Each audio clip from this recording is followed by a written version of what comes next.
saaxiibayaal soo dhawaada maanta waxaan ka hadlaynaa sida maqaarka wejiga looga dhigo mid nadiif ah oo finan aan lahayn. Intaanan muuqaalka u guda gelin waxaan rabaa inaan u mahad celiyo dadka muuqaaladeena inta badan daawada, like-ta ugu badan ka bixiya, commentiga ugu badanna ka bixiya.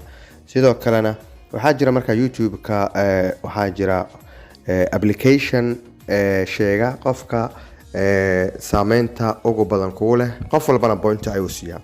marka waxaan rabaa inaan marka hore u mahad celino inta muuqaalka aan bilaabin Sawda Saafi oo 17 dhibcood ka haysata, Haykal Carafaad oo 15 dhibcood haysta, Cabdikariin Ibraahim oo 14 dhibcood haysta, Axmed Maxamuud Hayaan oo 12 dhibcood haysta.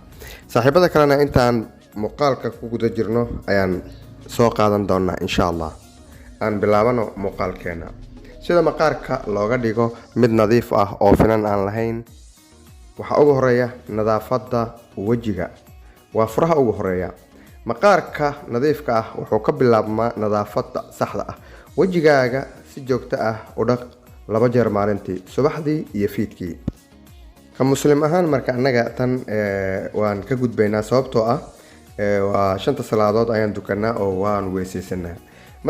marka aad wejigaaga dhaqaysana waxaa fiican inaad adeegsato saabuun jilicsan oo aan lahayn kiimika adag. tanina waxay ka saari doontaa wejigaaga boorka, dufanka, saliidda iyo wasaqda xiri karta dulduleedada maqaarkaaga, taasoo keeni karta inta badan finanka. qodobka labaad marka wuxuu leeyahay biyo kulul ha isticmaalin. biyaha aadka u kulul waxay jebin karaan difaaca dabiiciga ah ee maqaarka.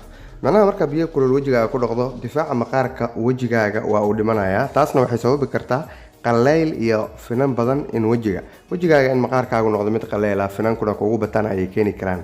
biyo diiran ama biyo qabow ayaa fiican in la isticmaalo markaad wejiga dhaqayso si maqaarkaaga aad u ilaaliso.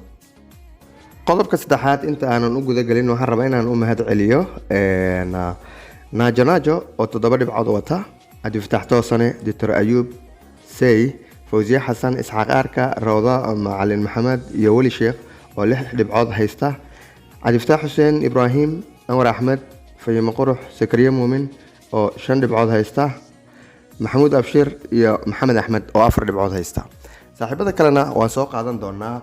qodobka saddexaad wuxuu leeyahay xilliga uu wejiga dhaqayso ha xoqin wejigaaga. haddii wejigaaga aad si xoog leh u xoqdo waxaa dhaawacmaya unugyada maqaarkaaga, taasoo dhalin karta finan iyo barar. halkii aad ka xoqi lahayd wejiga, si tartiib ah u nadiif wejigaaga adigoo isticmaalaya farahaaga. inta badan dadka wejiga xoqa marka waxay dhaawacaan unugyada maqaarka. haddii xitaa wejiga ku cuncuna, tartiib u salaax, ha xoqin. qodobka afraad, iska ilaali inaad taabato wejigaaga. gacmahaagu waxay sidaan jeermisyo iyo wasaq badan oo sababi kara finan. sidaa darteed iska ilaali inaad gacmahaaga si joogto ah ugu taabato wejigaaga, si gaar ah marka gacmahaagu ay dhididayaan ama ay wasaq leeyihiin. marka inta badan dadka wejiga taabta wejiga salaaxa waxaa ku badan finanka. taas marka waa inaad iska ilaaliso. qodobka shanaad wuxuu leeyahay biyo badan cab. biyaha marka waxay kaa caawinayaan in maqaarkaagu u noqdo mid nadiif ah, in maqaarkaagu qaleylka uu ka baaba'o oo uu noqdo maqaar bar walba jilcan oo qoyan, in sunta laga saaro maqaarkaaga. intaasba way kaa caawinayaan. marka waxaa fiican ugu yaraan inaad 8 koob oo biyaha cabto maalintii si maqaarkaagu u noqdo mid dhalaalaya. 8 koob oo biyaha tusaale ahaan waxaa laga wadaa adiga 2 litir iyo bar oo biyaha inaad cabto. qodobka lixaad wuxuu leeyahay isticmaal saliidaha dabiiciga. intaan qodobka lixaad u guda gelin waxaan rabaa inaan u mahad celiyo Cabdikaafi Maxamed, Agadahab oo caanka official ku soo gala, Xuseen Cali, Kaltum Sheekh Cabdullaahi, Mardaadi Maalmadoone, Maxamed Cabdiweli, Salmaan Xasan official iyo Shabakax Yaasiin oo iyagana 3 dhibcood haysta. marka qodobkani wuxuu leeyahay isticmaal saliidaha dabiiciga. saliidaha dabiiciga ah sida saliid zaytuunka, saliid qumbaha iyo saliidda loo yaqaano tea tree oil. 3dan saliid waxay leeyihiin waxyaabo bakteeriyada la dagaalama. wax yar ka mari wejigaaga si aad u yarayso finanka iyo cuncunka. marka saliidda in wejiga la marsado, weliba waxaa fiican markaad soo qubaysato kadib inaad saliid yar wejigaaga mariso kadibna aad ka tirto si maqaarkaaga aad uga ilaaliso qaleylka, sidoo kalena finanka wejigaaga ay kaaga yaraadaan. qodobka 7 wuxuu leeyahay dufanka wejiga. haddii maqaarkaaga uu leeyahay dufan aada u badan ama saliid badan wuxuu sababi karaa finan. sidaa darteed maqaarkaaga wuxuu noqonayaa mid qaleel ah oo dildilaaca. isticmaal waxyaabaha dabiiciga ee dheelitira maqaarka. marka haddii wejiga aad ka dhididayso waxaa fiican wejiga inaad isla markiiba dhaqdo si dufanka uusan ugu badan wejigaaga. qodobka sideedaad waxay leedahay iska ilaali cuntada horisa finanka. cuntooyinka inta badan cuntada sokorta leh, cuntada saliidda badan leh, caanaha inta badan xad-dhaafka waxay keeni karaan in wejiga uu ku samaysmo finan. halkii aad cuni lahayd cuntooyinkaasi waxaa wanaagsan inaad doorato qudaarta, waxyaabaha qudaarta iyo cuntooyinka ay ku badan tahay maadada omega 3 fatty acid sida kalluunka ayaa wanaagsan inaad isticmaasho. sidoo kale inaad yareyso sokorta, cuntada saliidda badan leh, cuntooyinka dufanka uu ku badan yahay intaba inaad yareyso. qodobka sagaalaad waxyaabaha wejiga aad ku xirato inta badan ha isticmaalin.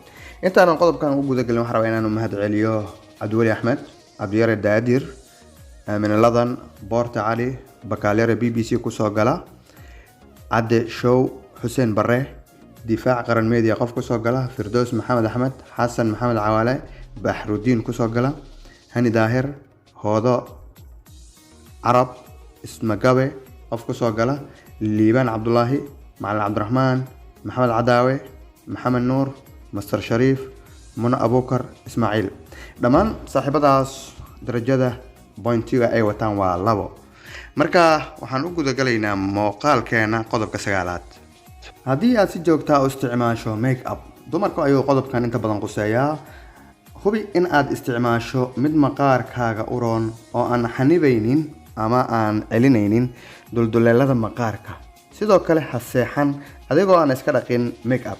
qaladaadka inta badan dumarka ay sameeyaan waxaa kamid ah in ay make upka aysan dhaqin oo ay ku seexdaan mararka qaar maadaama ay daalan yihiin marka ay imaanayaan.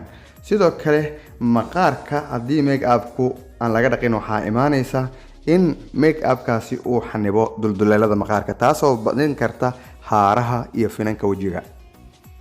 qodobka u dambeeyana wuxuu leeyahay gogosha sariirtaada si joogta ah u nadiifi. inta badan bustaha, barkimaha iyo waxyaabaha aad ku seexanayso waxay keeni karaan bacteria, dufan iyo wasakh, taasoo sababi karta finan wejigaaga iyo in maqaarkaagu noqdo mid aan liishayn. joogtaynta nadiifinta gogosha waxay yareynaysaa finanka ka soo baxa wejigaaga. marka qodobkan waa qodob muhiim ah, waliba dad badan ay dayaceen. waxaa fiican inaad gogosha, barkimaha, bustaha iyo waxyaabaha aad ku seexanayso inaad si joogta ah u nadiifiso. like saar muuqaalka si saaxiibo badan u gaaro. haddii aad nagu cusubtaana ha iloobin inaad subscribe saarto si saaxiibo badan noogu soo biraan. waxaan rajeynayaa insha allahu muuqaalka xiga dadka ugu boontiyada badan in aan soo qaato waa dadka ugu badan ee daawada muuqaaladeena, like-ta ugu badan siiya, sheerta ugu badan ka bixiya, sidoo kalena commentiga ugu badan ka dhiibta. boontiyada uu applicationka siiyo ayaana sheegi doonaa insha allah.